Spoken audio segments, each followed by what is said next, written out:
There's a famous quote by Robert Evans. There are three sides to a story: yours, mine, and the truth. In my line of work, you come to realize that the truth is rarely an objective perspective. For example, a bloody fight is the result of an argument. One side claims self-defense, the other claims their brutal attack. A camera shows a man striking another in the heat of the moment. Case closed, right? The truth is stored in that digital medium. No. When you look further, what do you find? A lifelong friendship, betrayal, months of tension, threats, a boil-over. Maybe the attacker truly believed his life was in danger and mistook the slightest movement as the beginning of a punch. Perhaps he just let his anger at the situation get the best of him. Maybe a mix of both. What's the objective truth here? And for whom is that truth valid? When you're a cop, understanding these nuances in truth is critical. And understanding the power those nuances can have is even more important.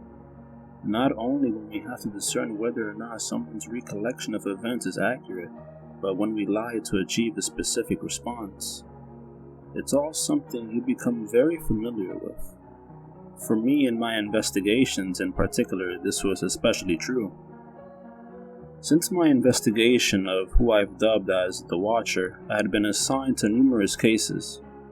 Many were either uneventful or too out of our control to do much more than make an official report. However, during this time, Officer Ryan somehow managed to get into the chief's good graces while I was bouncing between the real crimes and looking at unusual occurrences. He, in turn, earned the opportunity to tag along on some of my investigations. In one instance, we even took a trip to what is easily the creepiest amusement park I've ever visited. I believe the name of it was Cheesy's World. Honestly, we could only spend about 10 minutes there before mutually deciding to nope out and just tell the chief that everything was on the up and up.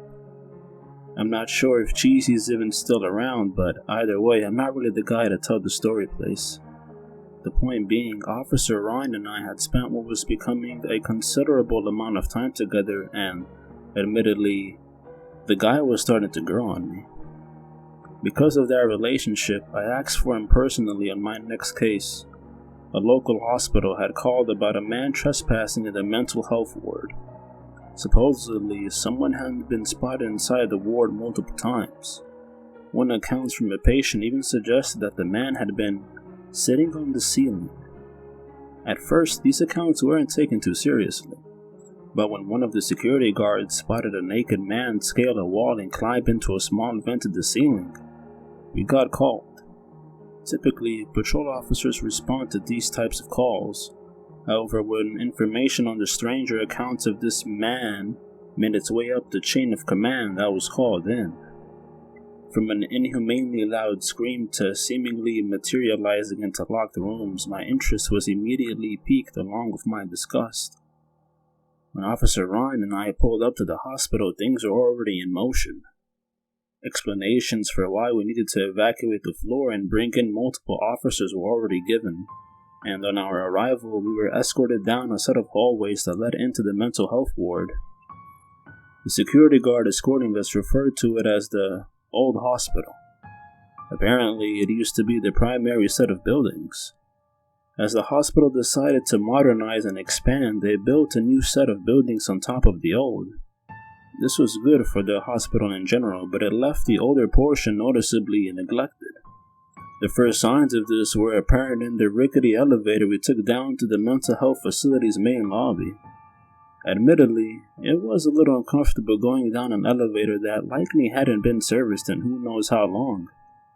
The creaks and moans of the rusty lift only added to my growing paranoia. Officer Ryan made a small talk with the guard as we descended. The guard mentioned how the hospital was storing an overflow of oxygen tank cylinders in the old hospital storage room. He usually made rounds to make sure that the tanks weren't compromised. During one of his rounds, he claimed to have seen who he referred to as the Hermit, eating a dead mouse. The story made my stomach churn a bit, but listening to the guard take comfort in Officer Ryan took my mind off the stress for a moment. I always thought it was fascinating how that guy seemed to be beloved by everyone. But when the doors opened back up to reveal a lobby that looked as though it hadn't been changed since the 60s, my stress levels spiked way back up. Waiting patiently was Detective Evelyn Joss. Behind her were the two officers that I usually saw accompany the chief. Detective Joss's light brown hair was tied up into a bun. Her navy blue attire and dark makeup contrasted with her fair skin and soft freckles across her nose. And of course, she was scowling. "Took you long enough to get here, Smith," she said with a very detectable level of frustration. "We've already cleared the floor because of the dangerous individual. I'm hoping that you won't make me do the rest of your job and actually assist in catching him." "We can't all be track stars, Detective Joss," I joked. "Plus, we seem to have made it before the heat death of the universe, so by my account, we still have plenty of time to figure this out." "You're welcome." She rolled her eyes and turned her attention towards Officer Ryan. "Hey Barry, how are you? Did you manage to find a new place for you and your wife?" Officer Ryan nodded. "Actually, we did. This new set of houses just finished getting developed about 6 miles north of here. We're thinking about moving in there." "Wait, Barry," I interjected. "How didn't I know? Since when the hell are you two close?" He shrugged. "We just talk sometimes, I guess. She's cool, man." I looked back at Detective Joss with an eyebrow raised and saw a half smile was being sent back in my direction. She then turned to the security guard and said, "Thanks for bringing them down here, Davis. We'll take it from here. If you want to have guys waiting outside the elevator upstairs, that'd be fine, but we don't want you guys interfering with anything down here." With a nod, he made his way back to the elevator and gave a sample wave as the doors closed in front of him. "Wait, you want them waiting upstairs?" I asked. "How the hell are we gonna get this guy out of here without them noticing?" Detective Joss motioned for us to follow her. Without a word, she led us down a dark hallway that ended with a door that had a busted exit sign hanging over it. "At least at the back of the hospital. I'm thinking we can corral him there so that the rest of the staff doesn't see him and then—" "Wait," I said skeptically. "This hospital is less than just a mile from a major highway and you want to just send him outside?" She exhaled sharply before continuing. "No. Assuming we can't kill it, we have a couple of guys with trucks waiting in the back. Hopefully we can catch him and move him out of the city and into the woods somewhere to let him run off. We won't have much time though. Apparently Chief has seen this guy before and he's somewhat of an escape artist. Best we can hope for is out of sight, out of mind." "Out of sight, out of mind," I scoffed. "Glad we're really looking out for the people." She shrugged. "Yeah, well, I'd love to do more too, but we're not monster fighters, I know. Still, just feels empty." Detective Joss went on to explain how the Hermit has a tendency to fill any enclosed space. When exposed to the outside, he likely dived right for the back of the empty truck. From there, she gave us a tour of the old hospital. There wasn't much to see. Everything was confined to a small floor. We started with the main reception and living area. To its right was a sliding glass door leading to the terrace, and straight ahead 3 hallways. The hallway furthest to the left led down to patient rooms behind a locked door. The hallway in the middle contained the security station and a few more unseparated rooms further down. The last hallway was the most interesting. At first glance, all you'd see is a few locked doors that you could easily pass off as simple janitorial closets and a water fountain. Thinking back on the conversation I overheard Officer Ryan having with the security guard, the door at the end of the hallway provided the most intrigue. Inside, I found a number of oxygen tanks stacked on the top of each other with other miscellaneous items surrounding them. While oxygen itself isn't flammable for those that don't know, it can be incredibly dangerous near flammable materials. Not to get too much into the science, but as an oxidizer, it can cause an existing fire to spread much faster. Not to mention the fact that one pressurized tank exploding due to a rupture could cause some damage. 10 to 20 of them could be catastrophic. Feel free to correct me on the science, but either way, this certainly didn't jive with the OSHA standards. Not only that, but there seemed to be a small hole in the ceiling. A point of entrance, perhaps. I snapped a couple of pictures on my phone. I informed Officer Ryan and Detective Joss about my discovery, but they both largely brushed me off. "Alright," Detective Joss began. "Barry, I want you to be at the..." Before she could finish, a voice that I assumed belonged to one of the officers assigned to watch over us came through her radio. Supposedly, he had heard a loud noise coming from the terrace, and when he went to go investigate, he saw someone sitting outside. We dashed back to the main hall and found the same officer standing by the terrace door.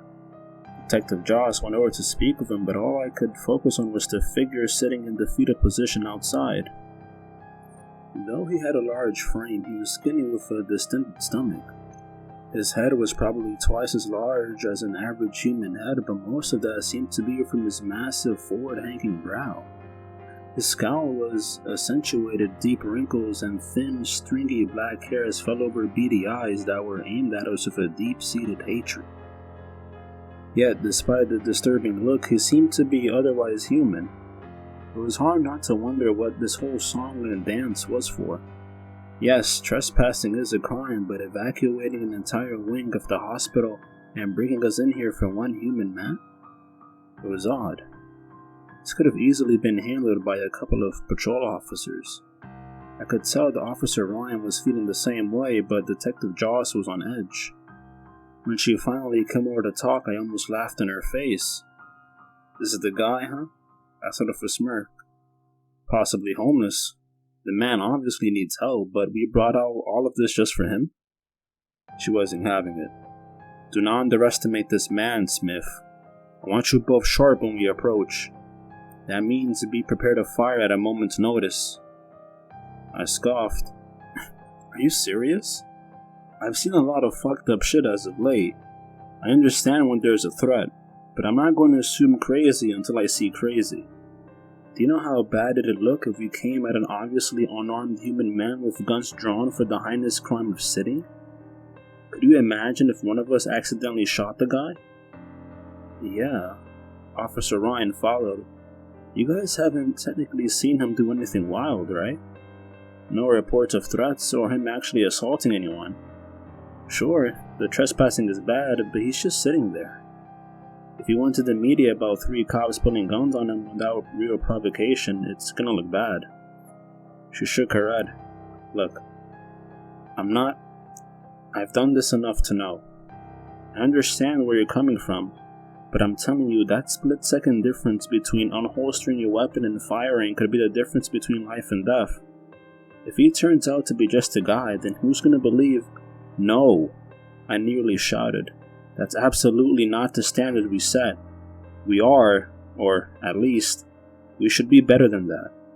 I've heard the stories too, but we can't make assumptions like that until we have the facts." Everyone went silent for a moment. The tension in the air between Detective Joss and me was palpable. In his usual fashion, Officer Ryan attempted to ease the situation. "So, 2 beats 1? My math is usually pretty bad, but I'm pretty sure we win, so yay? No guns." "Fine," Detective Joss said through clenched teeth before calling over the officer she was speaking with earlier. "Murray, take a position where our friend can't see you. If anything happens, then you shoot to fucking kill. We could at least agree to that." I took point on the approach with my hand over my taser. Officer Ryan did the same to my right while Detective Joss stood on my left with her hand hovering near her gun. When we opened the terrace door, there was a tangible feeling that we weren't wanted. The man didn't move a muscle or say a word, but it was as if his very presence was telling us to leave. Admittedly, I got a little choked up in trying to speak with him. Unfortunately, Officer Ryan didn't pick up on the hostile atmosphere and made the mistake of being the first to communicate.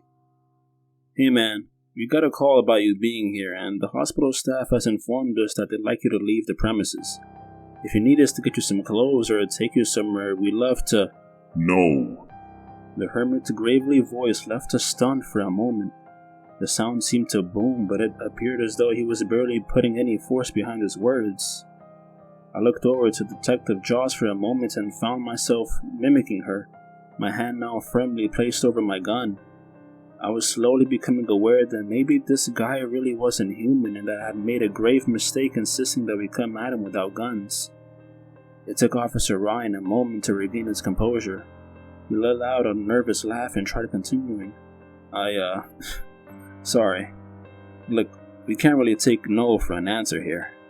If the hospital staff wants you gone, then you gotta go. We'd really prefer if you just worked with us here to make it easy. No. His voice boomed again. This is my fucking home. Before I could even process what happened, he sprung forward with incredible speed. One moment he was sitting on the ground, the next he was rolling around on the floor with Officer Ryan beating his face raw. Detective Joss already had her gun out, but I knew she wouldn't get a clear shot without risking shooting Officer Ryan. Instinctively I yelled, "Don't shoot!" while I dive for the Hermit, tackling him to the concrete. Not only was his strength immense, it felt like his whole body was covered in some sort of oil that prevented me from getting a good grip. I had done some wrestling in my youth, but I was utterly unprepared for the grappling match that ensued. Eventually he found his way on top and I could see his massive hands about to swing down when a loud bang rang out, and then another, and then another. Suddenly I felt a river of pus wash over my face. When the pressure of him sitting on my chest lifted, I hoped to whatever deity may or may not be out there that Detective Joss had killed him. I received no such relief when I heard that same booming voice command that we leave his home immediately. Looking up, I caught him squirming his way into a vent that led back into the building. Though his whereabouts were absolutely a concern, my immediate attention was drawn to my bloodied partner lying just a few feet away.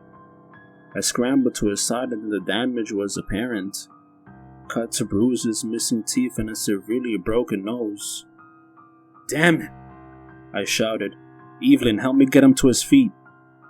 We managed to get Officer Ryan back inside and hand him off to Officer Murray to be taken upstairs and held by hospital staff.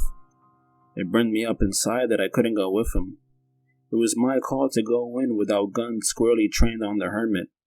Because of that stupid decision, Officer Ryan could have easily received permanent brain damage and likely would need plastic surgery. We had a job to do, but it was hard not to wallow in my own foolishness. Detective Joss was kind enough to give me some space and allow me to come to her. It took a few minutes to get myself back together. I found her waiting outside, smoking a cigarette. "Since when are you a smoker?" I asked. She flicked the ashes and blew out a bit of smoke. "I'm not. At least not usually. But the more I go in these cases, the more I find myself lining up one or two to help me think. Or just to deal with the, you know." She turned towards me and held a lighter out. "I'm trying to stop, so here. I don't have another one, so as long as you have it, I can smoke." I accepted the gift and leaned next to her against the wall. "So we're gonna find that thing and fill its body full of lead, right?" She shook her head. "I know you want revenge for what it did to Barry. Trust me, I've been where you're at before, but that's not gonna work." "The hell do you mean it won't work? He bled or pussed like a stuffed pig when you shot him. Between us two and the officer on standby, we easily have enough ammo to put him down. If not, then we go get bigger guns." "Two of us. Officer Zhang there needs to guard the elevator. Besides, I think the shock of the moment made you miss something, Smith. I had to be within, 20 feet of him? I shot the bastard 3 times with my service pistol. 3 close shots. I was there, and after the pus stopped leaking, no wound." This information froze me. I don't understand. He was obviously hurt. How could there be no wound? She shrugged. "You ever heard of self-healing fabrics? You can puncture them, but they can fix the hole right after. The bullets definitely went in, but you couldn't tell that by looking at them. If you stand right up after 3 hollow point bullets to the head, how much damage do you really think they could have done? I think the most going in guns blazing would serve to do is annoy him. We needed a legitimate solution." That was tough to hear. I wanted revenge from my friend, and I was finally sure that we had a way to kill a horror just this one time. It took me a moment, but I knew I had to resolve myself towards a different method. "Okay, so What do we do then? Original plan, she said, placing a hand on my shoulder. I wanted a barrier to operate the security station, but with him gone, I'll have to do it. Keep your radio on, and I'll tell you on the floor I see him. If you can chase him around until he goes to the door leading to the trucks, then we should be okay. Kind of like leading a fly out the window. Admittedly, I thought it was a horrible plan. I understood the general concept, but playing high-stakes hide-and-seek with a super hermit sounded like a pretty dangerous proposition. That danger made itself immediately present when we found him standing at the end of the hallway with the security station. I pointed my gun in his direction and ordered him to stay still. He never broke eye contact as he spoke. You two are intruders in my home. You will leave or be punished. I will defend my property. There was a pause, and I shit you not, the fucker started climbing the wall like gravity was optional and slipped into another vent. The apparent breaking of physics didn't seem to bother Detective Joss in the slightest. As soon as he was gone, she went to work pulling up the security cameras. Once she got everything up, she reiterated the plan. Follow her directions and lead him out of the building. We knew that bullets could at least make it feel pain, and the threat of that should have been enough to corral him towards the truck. She remarked about how simple it was, and at first, I thought she may be right. It took some time, but eventually we saw movement in the hallway containing the patient's rooms. This was it. As I walked towards my destination, pistol aimed straight forward, I couldn't shake the growing feeling that this would be the furthest thing from simple. Making my way through the door, I had to take stock of my surroundings. Inside, the patient's rooms were open and situated on the right. Simultaneously, there was a mini kitchen, small television, and nurse's desk all in a small area on the opposite side. A lot to be compacted into an ugly-looking hallway, but ultimately empty. I'm not seeing anything, I said on my radio. Did you change locations? Negative. He ducked behind the nurse's station to your left, likely setting up an ambush, she replied. I methodically walked towards the counter, being sure to keep my back towards the rooms. My heart thumped in my chest and sweat started to form on my brow. My mind was becoming flooded with all the ways that this could go wrong. When I was level with the desk, I took a deep breath and pivoted towards the desk entrance, screaming for that ugly bastard to get out here. Nothing. Peeking around the corner of the nurse's station, I didn't see anything. All it took was one inquisitive step forward for him to spring from his position inside a hollow compartment of the desk and tackle me to the ground. I immediately felt a sharp pain in my right shoulder. His gums had dislocated from his jaw and shot forward like a goblin shark, sinking sharp teeth into my flesh. My screams of pain only seemed to make him bite down harder. Luckily, I managed to keep hold of the gun in my left hand and fire a couple of rounds into the first thing I could find. The pressure on my shoulder lifted and he reared back in pain, grabbing at his gut. I sprang up and used my good shoulder to ram him into an empty room and shut the door behind him. Luckily for me, one of the few things they had upgraded in the old hospital was the doors. They appeared to badge lock, meaning unless a staff member came to let him out, he wouldn't be going anywhere. I was hopeful that that'd give me some time to develop a new strategy, but his constant banging on the door made it hard to think. "Keep smashing away," I yelled. "You're not getting out of there unless I want you to." Right on cue, he went silent. He inspected me for a moment and then pressed his face up to the small window on the door to speak. "And the only reason you'd want me out is so that you can try and scare me out of my home, right?" What? "Your plan, stupid man," he stated matter-of-factly. "You think that you can make me abandon my home? You will run out of bullets. It will hurt me, yes. But if I stand my ground just long enough, you and your friends won't be able to hurt me. I know I can take the pain, but can you survive having your jaw ripped off?"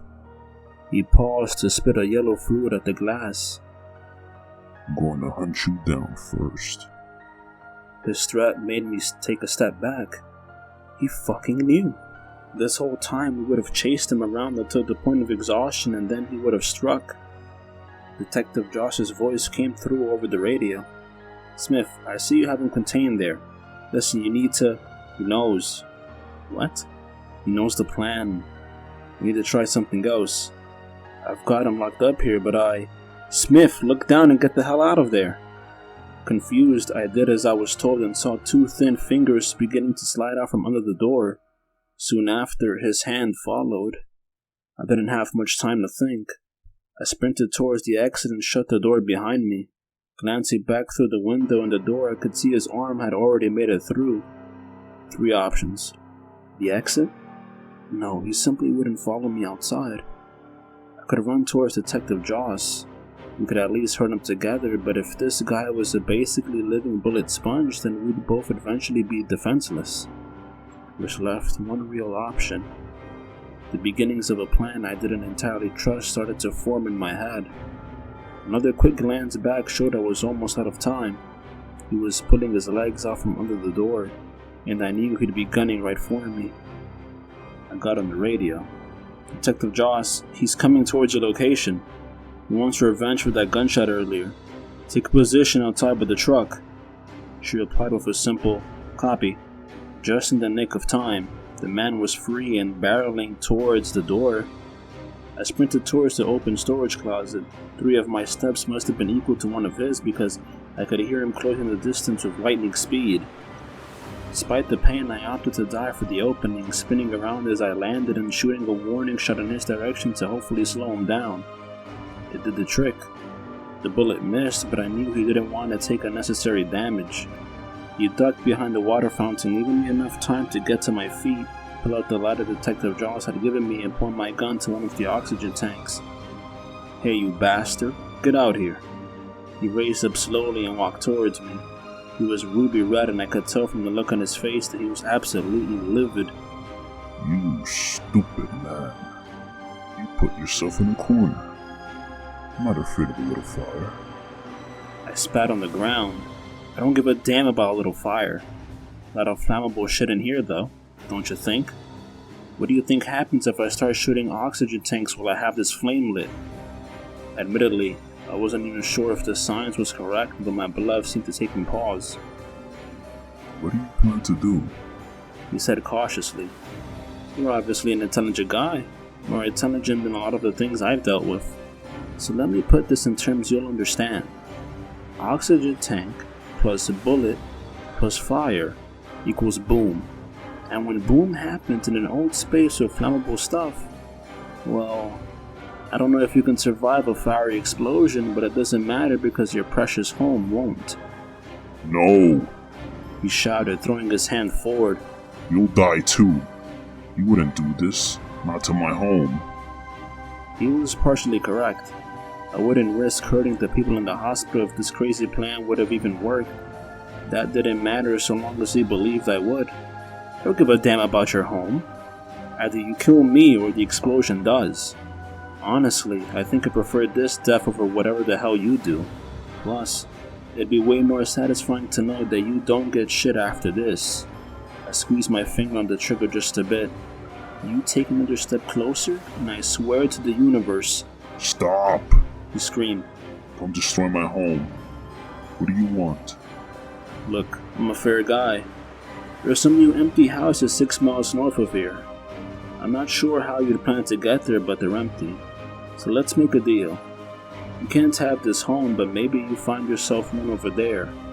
You do that, and we'll leave you to your own devices. He contemplated my offer.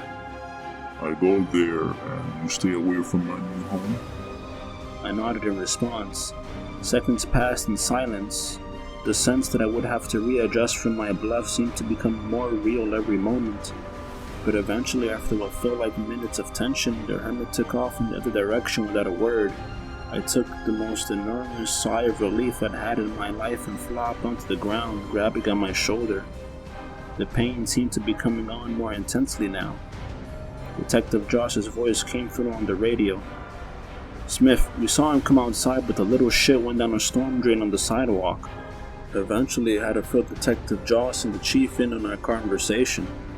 She was displeased that I had essentially just shifted the problem somewhere else and absolutely livid that I had changed the plan without telling her. But ultimately, she was proud of me. The chief was more outwardly appreciative of my quick thinking. This way we knew exactly where he'd be and we could prepare for his presence. And dealing with him in an empty house seemed far more ideal than dealing with him in a full hospital. Despite all I had been through and the loose ends to still tie up, there was still one thing at the forefront of my mind. By the time I finished everything with the chief and the hospital staff, Officer Ryan already had a room, but I wasn't allowed to see him, at least not officially. I snuck past most of the staff to get to Officer Ryan's room. The ones that saw me didn't ask too much questions given my badge. He was in rough shape and had already been put on some heavy drugs, but he was at least coherent, which was an excellent sign. Officer Ryan, Barry, I began. Look, I'm sorry, man. I messed up. I should have known the danger and had us prepared, and all he could muster was a weak shh. The gauze and swelling made it hard for him to talk, the words coming out a bit muffled. I could only imagine how hard it was for him to find the energy, but he fought through the pain and simply said, Don't blame yourself, man. You did the right thing. I nodded and bent down to put my hand on his shoulder. Knowing I should let him rest, I began to make my way outside, but a weak call stopped me at the door. What's up? I asked, spinning around. Don't call me Barry, man. It's weird as shit. I was trying to be respectful, you blonde bastard. But alright. Officer Ryan it is, I replied, smiling. He gave me a thumbs up. Knowing it'd be okay, I finally made my way outside. The night had been awful and I was more than ready to go home and sleep off the trauma.